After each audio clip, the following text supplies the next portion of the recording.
Excellence, Monsieur le Président, je tiens à vous remercier très sincèrement pour m'avoir donné la parole et remercier tous les communicateurs sur la question de la sécurité et surtout la question du mercenariat.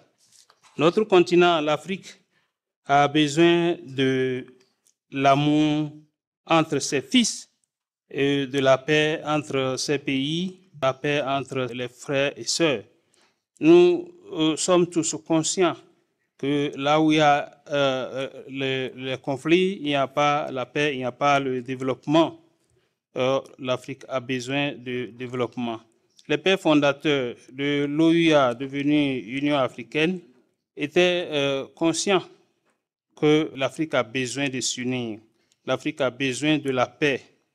L'Afrique a besoin de se développer. La question du mercenariat en Afrique, ça continue. Mais le plus sérieux aujourd'hui, c'est la question que nos chefs d'État, du fait de la mauvaise gouvernance, du fait des questions de mauvaise gestion des ressources, il y a les questions de coup d'État. En Afrique de l'Ouest,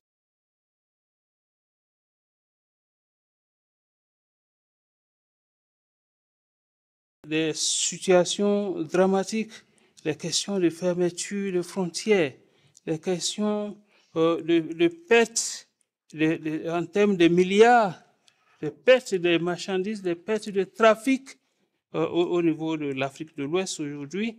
J'ai noté ici que certains de ces pays sont suspendus de participation aux travaux du Parlement panafricain.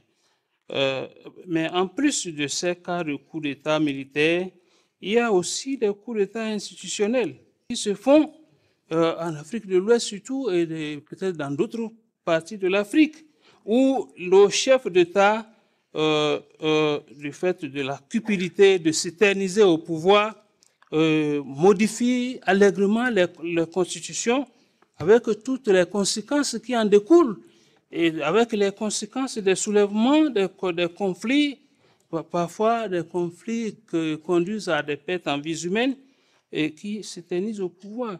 Donc ça aussi, ça n'apporte pas la paix, ça n'apporte pas le développement. Et ça, je constate malheureusement que ces pays ne sont pas suspendus. Ces cas ne sont pas suspendus.